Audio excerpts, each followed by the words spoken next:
Bonjour, bonjour peuple de Dieu, que la paix du Seigneur soit avec vous.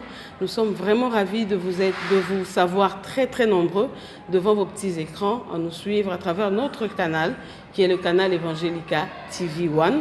Et nous sommes toujours présents à travers notre programme, encore un nouveau programme, un nouveau numéro de la vérité dans l'Évangile.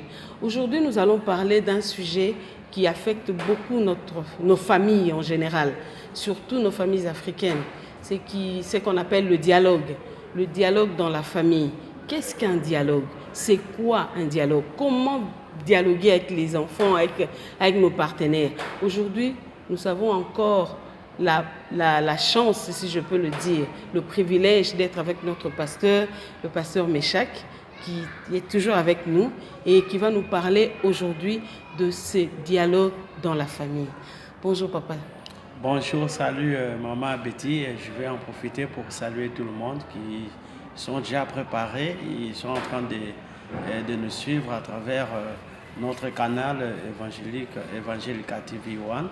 Vraiment, c'est une bénédiction d'avoir ce canal parce que c'est un canal qui est en train d'informer beaucoup de gens et je vais voir d'onde. Je remercie Maman Betty pour votre invitation. Merci papa, merci beaucoup pasteur Meshach. Papa, aujourd'hui nous parlerons du dialogue dans la famille. Premièrement, c'est quoi un dialogue? C'est quoi un dialogue et c'est quoi la famille? Ok. Merci beaucoup pour la question. Le dialogue, c'est une conversation entre deux personnes. Maintenant, pour définir la famille, c'est l'ensemble de deux conjoints. Quand nous parlons de conjoints, nous avons la femme et l'homme. Et puis, des personnes tertiaires. Quand je parle de personnes tertiaires, ce sont ces gens-là qui habitent la même maison. Donc, c'est ce qui constitue la famille. On peut dire, les personnes tertiaires, nous pouvons dire comme par exemple les enfants, parce que dans la maison, il n'y a pas seulement les enfants, oui. Il y a aussi des gens qui cohabitent avec les deux conjoints. Okay. Donc là, ça constitue ce que nous appelons la famille. Ok. Donc, en ce qui concerne le dialogue dans la famille, qu'est-ce qu'il faut faire? Qu'est-ce qu'il faut? Il y a des atouts, il y a un mode d'emploi pour un bon dialogue, parce que nous ne pouvons pas d'abord parler du dialogue familial sans commencer par le dialogue du couple. Okay. Qui est le père et la mère. S'il y a un bon dialogue entre papa et maman, je crois qu'il y en aura aussi pour les enfants. Vraiment. Mais qu'est-ce qu'il faut? L'importance du couple, l'importance du dialogue dans un couple, c'est quoi papa? Vraiment, c'est un peu d'éclairer beaucoup de gens qui sont en train de nous suivre à travers notre canal Evangelica TV et puis dans le réseau social. Là. Okay. Et vraiment, c'est très important pour dire. Nous allons parler des dialogues par rapport nous allons diviser la maison à trois parties. Okay. Là où normalement le dialogue se passe comme ça. Okay. Nous avons le salon, nous avons la cuisine et nous avons la chambre. Okay. Donc entre les deux personnes, ce sont le milieu approprié pour faire un bon dialogue. Papa, s'il vous plaît. Pour un couple, le dialogue a trois parties. Ok. Ouais. Ah, c'est pas pour la famille, c'est seulement pour le couple. Non, c'est pas. Quand je dis pour la famille. Okay. Donc dans la famille, nous avons. Je vais essayer un peu d'expliquer très bien. Okay. Je vais commencer avec les salons, parce que dans les salons, nous avons toute la famille. Il y a les conjoints, les deux conjoints, et puis aussi il y a d'autres gens qui peuvent vous asseoir et vous accompagner. Le canal Evangelica TV okay. Dans la famille et vous êtes en train de dialoguer. Ça. Prenons par exemple un enfant qui a besoin d'acheter les cahiers, il va demander à son papa, c'est dans les salons. Peut-être okay. Ça peut être dans les salons. Quand je dis les salons, c'est pour moi je considère là où nous ne pouvons pas appliquer le mot cuisine comme aussi le mot chambre, je peux dire ça. Le lieu d'attente où la famille peut entrer en conversation. Je dis maintenant dans la chambre. Dans la cuisine ou dans la chambre? Je bascule, je vais dans la cuisine. Okay. Vous savez, dans la cuisine, on peut dialoguer sans parler. Ah. Oui. Dans la cuisine? On peut dialoguer sans parler. Papa, il faut bien nous parler un peu, il faut bien expliciter. Dans la cuisine, on peut dialoguer sans parler. Oui, on peut dialoguer sans parler parce que la maman doit normalement dominer ce que son mari aime. parce que c'est elle qui il va préparer la nourriture dans la cuisine. Quand prenons par exemple ton homme ou ton époux n'aime pas les bikalakasa. Je dis par exemple, n'aime pas les pondous là. Il n'aime pas. Mais toi, tu es en train de cuisiner les pondous. Quelle est l'attitude que tu vas ramener dans la vie de ton homme là? Donc là, même sans parler, et à travers de ce que tu as préparé, tu peux détruire l'atmosphère de la maison. C'est pour ça que je dis, dans la cuisine, on peut dialoguer sans parler. Papa, un peu. Je vous coupe un peu, s'il vous plaît. Dans la cuisine, on peut converser sans parler. Donc, manger là, c'est aussi une conversation. Oui. C'est aussi un dialogue. Oui. Quand on est en train de faire à manger pour son mari, donc on est en train de communiquer avec son mari indirectement. Tu peux communiquer avec lui parce que, prenons par exemple ton mari, il est allé au travail, il aime beaucoup manger les tsaka-tsaka madesu. Et c'est ce que ton mari aime. Dès qu'il arrive, il trouve sur la table, il y a les tsaka-tsaka. Donc, il n'a pas besoin de dire, chérie, je t'aime. Donc, dès qu'il voit, tu vois, même l'atmosphère change dans la maison. Ça, c'est déjà un dialogue. Je vois, papa. On n'a pas besoin de parler. C'est seulement la nature qu'il fait, il va lui faire parler. Ça, c'est vrai. Alors, nous continuons dans la chambre. Dans la chambre, là, vraiment, c'est terrible. Parce que la chambre, c'est un endroit où nous procréons. C'est là où la femme et l'homme créent les enfants. Dieu a créé, mais il crée à travers la femme. Donc, c'est un endroit très approprié pour les deux conjoints de faire leur conversation. Normalement, là, quand nous parlons de conversation intime, ce n'est pas dans les salons. La conversation, prenons par exemple, entre deux conjoints, dit que non, dans notre foyer, nous aurons besoin de 5 enfants. Et vous avez déjà les 4 là. Et le petit, le cadet, dès si vous faites ce type de conversation dans le salon, il va écouter cette conversation. Et avec la jalousie là et l'attitude des bébés, il y aura des problèmes. Ce type de conversation, donc ça mérite un lieu bien approprié, c'est dans la chambre. Donc si je comprends bien, on doit retenir que le dialogue dans un couple se passe en 3 étapes. Dans le salon, dans la cuisine, et on doit pour chuter dans la chambre. Ce qui est la clé de toute conversation, de tout dialogue. Vraiment. Et si nous voulons parler maintenant du dialogue dans la famille, quand on parle du dialogue dans la famille, c'est avec les enfants. Les enfants et les membres de notre famille. Donc les enfants, à quel âge et à quel moment peut-on dialoguer avec nos enfants? Comment est-ce qu'on peut commencer un dialogue approprié avec les enfants? Parce qu'un enfant, ça grandit. À quel âge on peut commencer à parler avec notre enfant pour qu'il puisse nous écouter? Et le dialogue entre le parent et puis l'enfant, c'est quand il est dans le premier jour là, dans le ventre. Vous devez déjà commencer à converser et à parler avec lui dire des choses. Quand on parle avec l'enfant dans le ventre là, il nous écoute. C'est une personne. Quand vous portez l'œuf là, c'est déjà une personne qui l'écoute. Donc vous pouvez éduquer votre propre enfant quand il est dans son ventre. Dans ton ventre, tu peux déjà l'éduquer. Moi, je conseille souvent quand j'ai le cas, par exemple, une femme avec, il est enceinte, il porte un bébé dans son ventre. Vous devez déjà dialoguer avec lui. Et vous devez déjà lui administrer, lui dire des choses. Comment est-ce qu'il va se comporter? Parler avec lui. Quand tu te réveilles, tu l'appelles à ton nom. Parce qu'il y a des gens qui, l'enfant dans le ventre, il a déjà un nom. Tu l'appelles. Comment? Gabriel, tu es là? Ah, maman. Vous voyez, il se sent vraiment très joyeux. Maintenant, je vais essayer un peu d'aider les gens qui ont cette habitude. Il est enceinte, donc c'était une sainte qui n'a pas désiré, mais il se retrouve avec le saint. Maintenant, il y a beaucoup de points d'interrogation. Je vais garder ou non. Quand vous prenons par exemple ce type de conversation dans votre chambre, les petits là aussi écoutent. Et souvent, vous voyez quelqu'un, un bébé qui est né avec son bras ou sa main sur la joue. Parce qu'il sort déjà avec des chocs. Aujourd'hui, nous avons des enfants avec des blessures intérieures. Ces blessures ont commencé à partir d'un dialogue négatif que les deux parents étaient en train de faire pour le petit bébé là. Donc, la conversation comme le dialogue avec les enfants commence déjà dans les ventres. Il n'y a pas d'âge. Ok. Maintenant, vous avez dit la conversation, le dialogue profond. Profond, oui. Maintenant, ces dialogues, normalement, nos mamans sont des pédagogues. Ok. Et moi, je vois plus ça chez ma femme. Quand l'enfant a déjà 5 mois, et l'attitude d'enfant, l'enfant commence déjà à faire beaucoup de bruit. Ok. Et l'enfant, il devient un peu là curieux. Là où il y a des bruits, il a ces tendances d'aller là-bas pour participer dans cette fête. Donc la maman, comme le papa ne domine pas vraiment ça beaucoup. Ce sont des mamans qui dominent. Oui, donc la maman doit qui étudier l'enfant. Dès qu'il est dans le ventre, il est en train de grandir. Okay.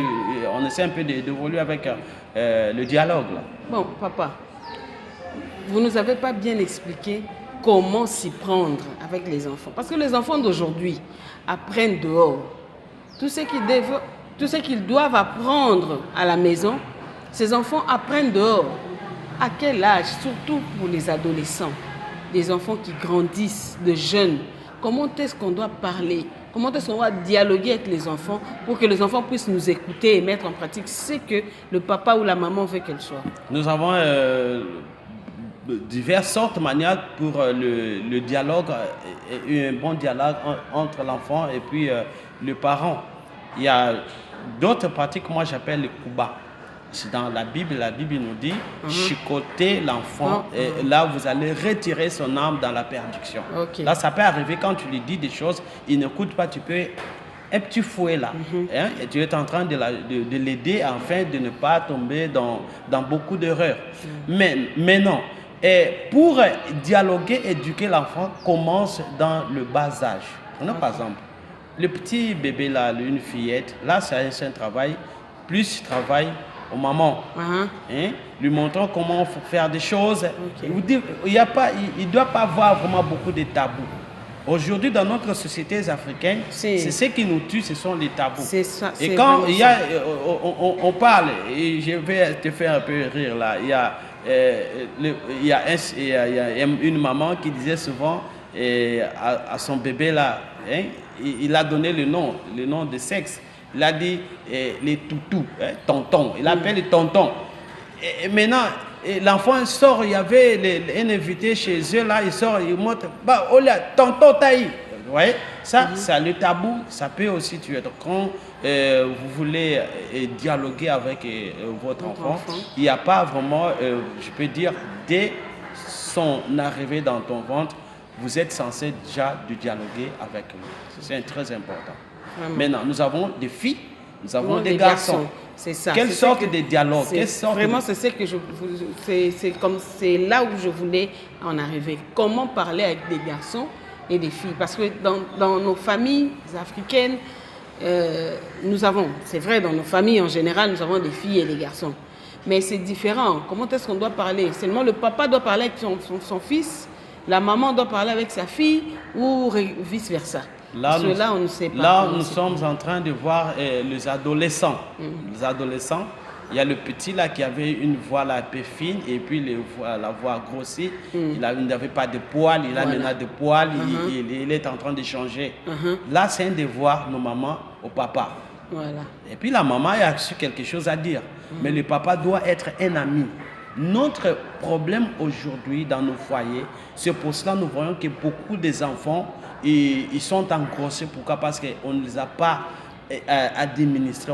On n'a pas le temps de dialoguer, de converser avec eux. On les laisse, on les abandonne. Maintenant, comme aussi les Blancs nous ont aidés avec le Facebook, maintenant, vous voyez, les gens entrent dans le Facebook, ça peut leur se conduire dans une erreur.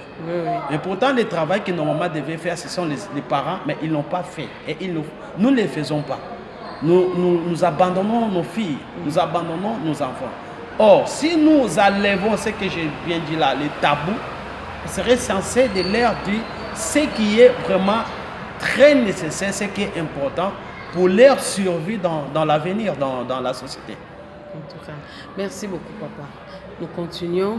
Nous allons faire un bref intervalle et nous allons revenir pour la deuxième partie. Je sais que ces programmes du dialogue de la famille est très, très important. Parents, quand j'insiste de parents, nous devons bien dialoguer avec nos enfants. Parce que ce sont eux l'avenir de demain. Ce sont eux qui vont prendre notre relève. Parce que si nous ne parlons pas avec nos enfants, qui le fera à notre place? Nous allons revenir après ces brefs intervalles et nous allons continuer avec le pasteur.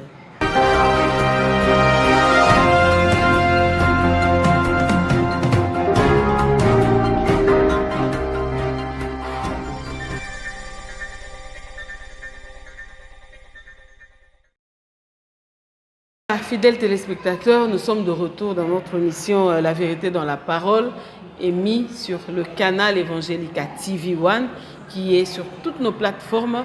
Nous sommes sur www.canalevangelicaTV1.com. En tout cas, visitez-nous, abonnez-vous, subscrivez-vous et nous serons ravis. Vous allez nous suivre tous les jours. Nous sommes là 24 heures sur 24.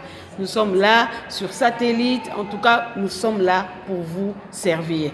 Nous sommes encore de retour avec notre pasteur qui est notre invité d'aujourd'hui et nous continuons avec notre thème qui est le dialogue dans la famille.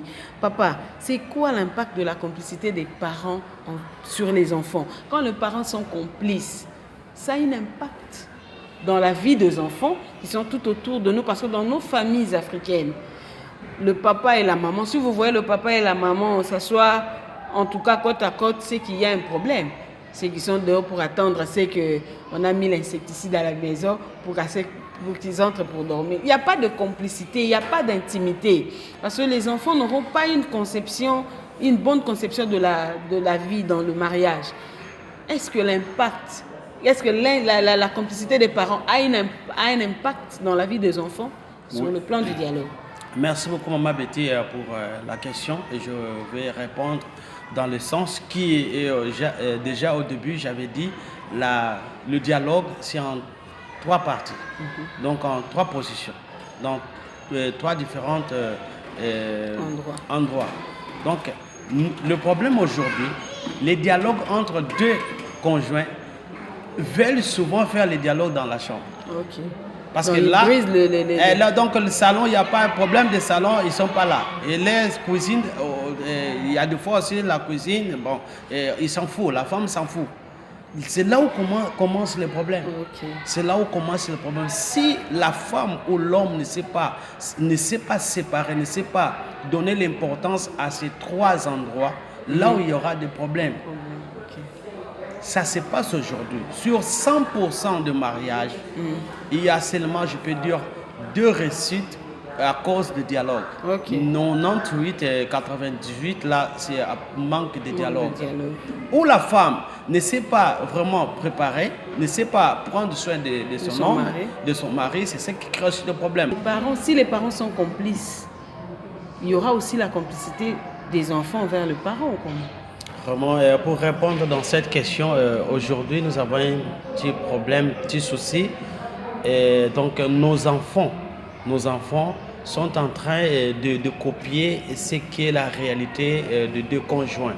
Cela veut dire la femme et son époux.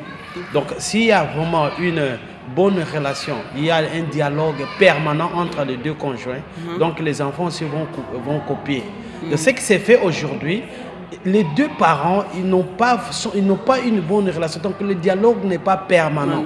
Okay. Ou bien, la femme parle avec un ton élevé. Et quand l'homme et la femme parlent, et puis l'homme devient, souvent, il est très colérique. C'est ce qui est en train d'abîmer, c'est en train de détruire aujourd'hui le foyer sur le plan dialogue. Et l'homme, au lieu de converser, de dialoguer avec la femme, et souvent il injurie. Donc quand tu injuries quelqu'un, je pense qu'il y a la conversation, le dialogue n'avance pas. Okay. Et souvent aussi je vois ça, et je vois dans la femme, quand elle dit « Maman, là, pendant la nuit, papa, nous allons dialoguer aujourd'hui ». Au lieu de dialoguer, il commence déjà avec des questions. Je ne sais pas si je vais appeler ça questions pour un champion. Oh, oui, ça je ne comprends pas. Ça, c'est vraiment papa, il t'a réveillé, papa, nous allons dialoguer. Et il te dialogue, papa, est-ce que vraiment, toi, pourquoi tu es comme ça? Non, c'est pas comme ça. Ok. Quand le dialogue, normalement, il faut harmoniser les dialogues. Ok. C'est ainsi aussi qui va influencer nos enfants, parce que les enfants sont maintenant délaissés, ils ne savent pas à qui il va se lier, à qui va recevoir normalement quelque chose qui est bien pour leur survie sur le plan dialogue. Donc, je dis, la vie des deux conjoints a une grande influence dans la vie des enfants. Quand les deux parents, la femme avec son mari, ils ont une bonne relation dans les dialogues, il va vraiment affecter toute une famille. Je pourrais dire ceci, la femme a une responsabilité devant l'enfant. Ok. Parce que comment est-ce que la fille va te poser la question? Si toi-même, la femme, entre toi et ton mari, vous ne vous parlez pas, il n'y a pas de dialogue. C'est impossible. Lui, il va rester de son côté dans sa chambre, il va côtoyer des gens, les amis, le Facebook, les réseaux sociaux, pour avoir un peu une solution. Or, ce n'est pas le cas. Donc, la relation entre femme et l'homme va influencer la vie des enfants sur le plan dialogue. Là, tu auras l'accès et l'enfant va te poser la question. Maintenant, c'est dans les deux sens. Si la fille ne te pose pas la question, toi-même comme maman, tu es censé d'attaquer, de commencer le dialogue avec ton enfant. La fille, spécialement que je dis. Parce que la fille a besoin de connaître beaucoup de choses. Ok. La fille, des fois, quand elle arrive, moi j'ai reçu un cas ici à l'église, j'ai reçu le cas dans l'église. Il y a une fille qui avait des problèmes, il sentait un peu le mot de ventre. Et la maman pensait que c'était la maladie, or c'était pas la maladie, c'était le début de règles. Ok. C'était le début, elle ne savait même pas. Et moi, je dis non, on ne prie pas, j'ai posé la question. Normalement, qui devait poser la question, C'est la maman. Donc, quand je dis tabou, donc vous les femmes qui me regardez, vous devez savoir que vous ne devez pas voir les tabous. Il faut expliquer la fille comment se laver, les parties intimes, on se lave comme ça. Il faut leur dire, quand vous attendez, vous sentez là les douleurs là, dans l'âge comme ça, et ça c'est le début des règles, il faut se comporter de la manière. Il y a une sœur qui m'a raconté une histoire, elle était encore vierge. L'homme qui l'a déviergé l'avait menti. Il avait dit, vous savez, donc si tu n'es pas déviergé, donc là il créait une histoire. Normalement c'est la femme, c'est la maman qui devait déjà les préparer. Ok. Et puis le parent, nous le père aussi, nous avons une responsabilité. Si mon petit ne sait pas s'approcher, parce que moi je suis toujours colérique. Vous savez, il y a des papas, moi je ne sais pas si je peux les appeler, ce sont les soldats ou comment là. Donc il dirige la famille, c'est comme si c'est lui le maréchal. Voilà. Le maréchal. Voilà. Toi, donc ça c'est un problème. Maintenant les enfants ne vont pas s'approcher.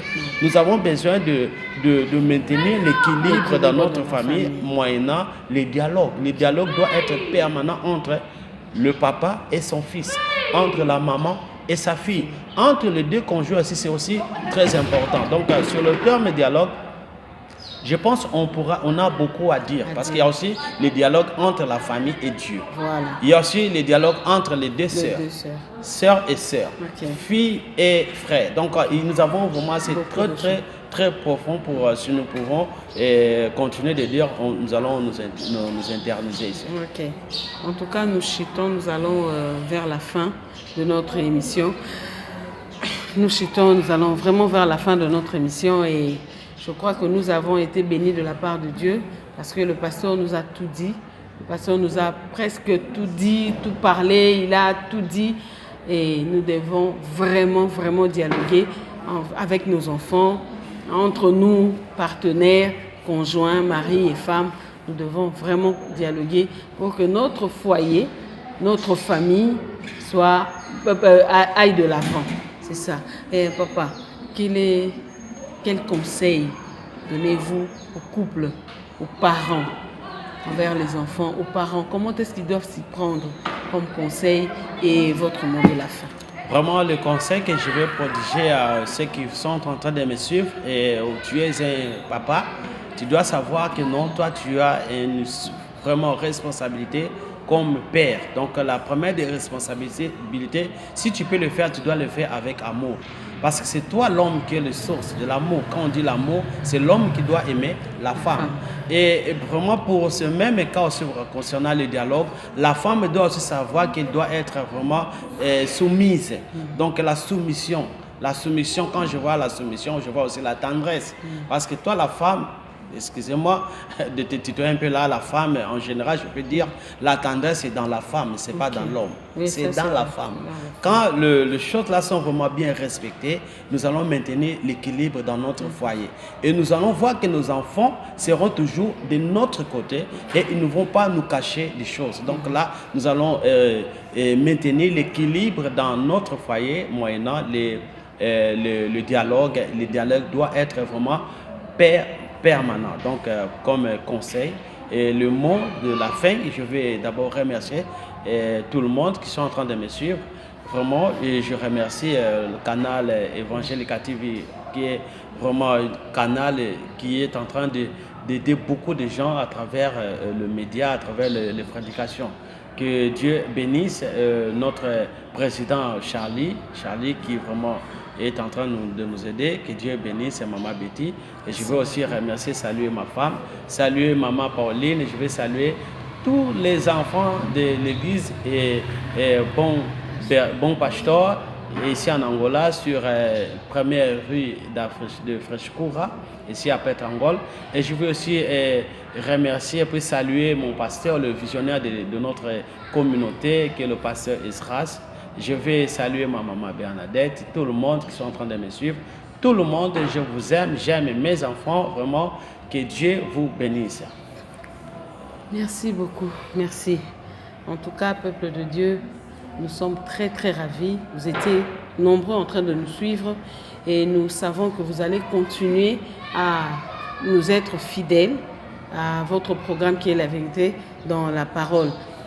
Continuez à nous suivre à travers notre chaîne, le canal Evangelica TV One sur web, qui est le www.canalevangelica-tv1.com, sur Facebook, notre page officielle, Canal Evangelica TV One, sur YouTube, continuez à nous suivre, abonnez-vous et vous n'allez pas être déçus. Nous avons des programmes, des prédications.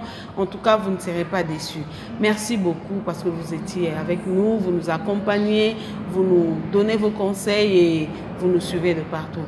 Que Dieu vous bénisse. À la prochaine occasion.